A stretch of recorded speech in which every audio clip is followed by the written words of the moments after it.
Salus saltem iustorum ad Domino, et protector eorum est. A salvação dos justos, porém, está no Senhor, e o próprio Deus será o seu protetor.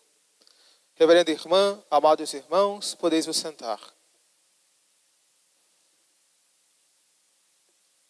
Celebramos hoje, com muita alegria, a festa deste grande santo, universalmente conhecido, que é o glorioso São Januário, cujo sangue milagrosamente se liquefaz na data da sua festa.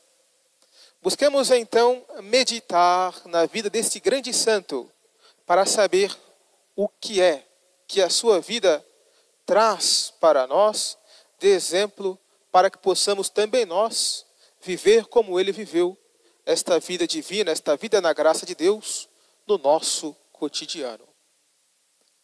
Este santo, São Januário, nasceu entre as cidades de Benevento e Nápoles, na Itália, por volta do ano 270, ou seja, na segunda metade do século III.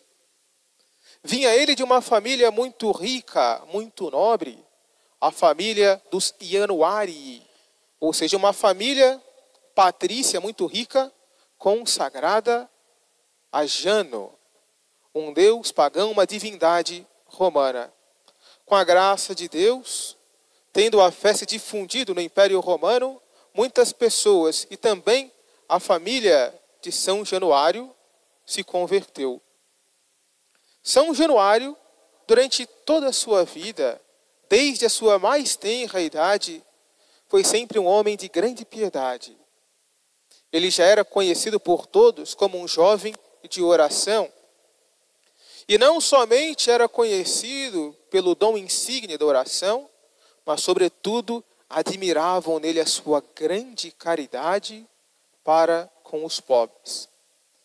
E de tal modo era esse jovem caridoso que conquistou a admiração tanto dos pagãos como dos cristãos.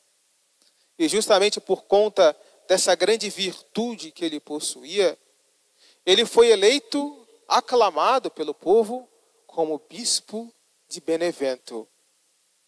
E justamente como bispo, de tal modo viveu com piedade, com devoção, com caridade, que já em vida era estimado como santo por todo o povo, que buscava sempre estar com ele, buscava sempre imitar as suas belas virtudes.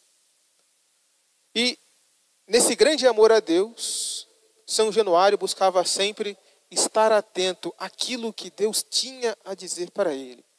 Em cada circunstância da sua vida, ele buscava discernir qual era a vontade de Deus.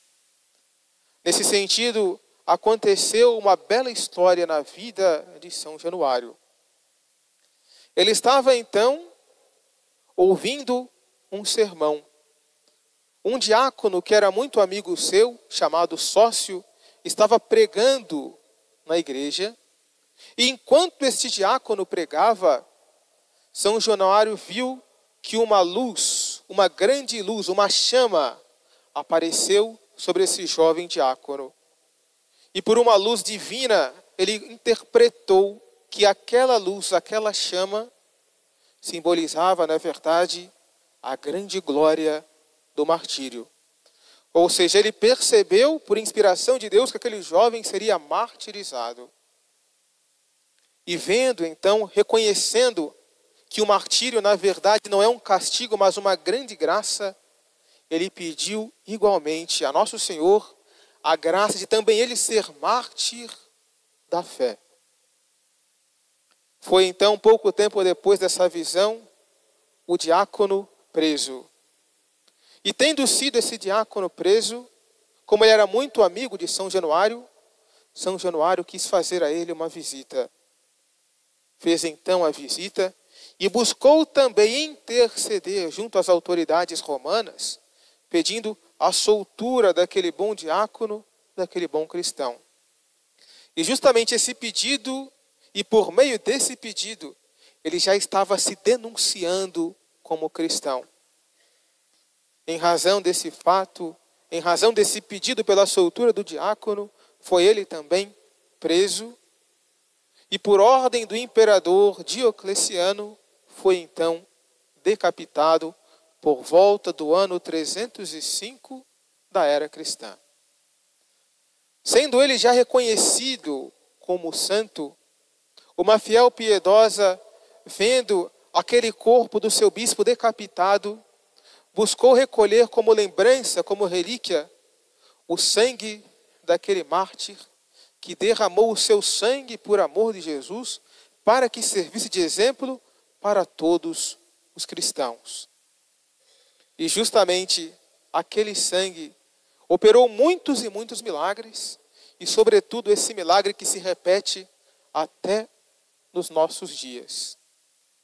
Esse milagre da liquefação, o sangue que se liquefaz todos os anos. Inclusive, hoje, quando o arcebispo pegou a relíquia do sangue de São Januário nas mãos, aquele sangue que estava então coagulado, em estado sólido, se liquefez nas mãos do arcebispo. Portanto, amados irmãos, este milagre que todo ano se repete, da liquefação do sangue de São Januário, tem para nós uma importância muito grande. É este sangue que se liquefaz, que deve servir para solidificar a nossa fé. Que esse sangue liquefeito possa então consolidar a nossa fé. Justamente a nossa fé deve ser uma fé sólida. E a nossa fé deve ser sólida por 3 razões. Primeira razão, como disse o apóstolo São Paulo na epístola, Justus ex fide vivit. O justo vive da fé. Portanto, é necessário que nós tenhamos uma fé firme, uma fé verdadeiramente sólida, para que possamos sempre crescer no projeto de Deus para a nossa santificação, para a nossa salvação. Por uma segunda razão, a nossa fé deve ser sólida para que possamos propagar a fé. O cristão deve ter vivo esse desejo no coração de propagar a fé que nosso Senhor nos ensinou. Lembrando aquelas palavras do próprio Jesus: ide e ensinai a todos os povos e nações, batizando-os em nome do Pai, do Filho e do Espírito Santo. Nós temos então que ter no nosso coração esse desejo de atrair as almas para o bom Jesus, de propagar a nossa fé. E por fim, nós devemos ter uma fé consolidada justamente para fortificar a nossa paciência. No meio dos nossos sofrimentos é necessário que fortifiquemos a nossa fé. Que a fé seja para nós o amparo, que seja a luz da nossa vida. De modo que estejamos também dispostos a derramar o nosso próprio sangue em defesa dessa fé que nós recebemos no nosso batismo. Peçamos então no dia de hoje ao bom Deus, peçamos também à Santíssima Virgem, Rainha dos Apóstolos, que faça crescer no nosso coração essa fé e o desejo de propagar essa fé recebida por graça de Deus. E peçamos também a São Januário essa graça de que possamos também nós estar dispostos a dar a própria vida em defesa da Santa Fé Católica. Louvado seja nosso Senhor Jesus Cristo. Para sempre seja louvado. Querida Mãe, Virgem Maria, Fazei que eu salve a minha alma. São Januário, Rogai por nós.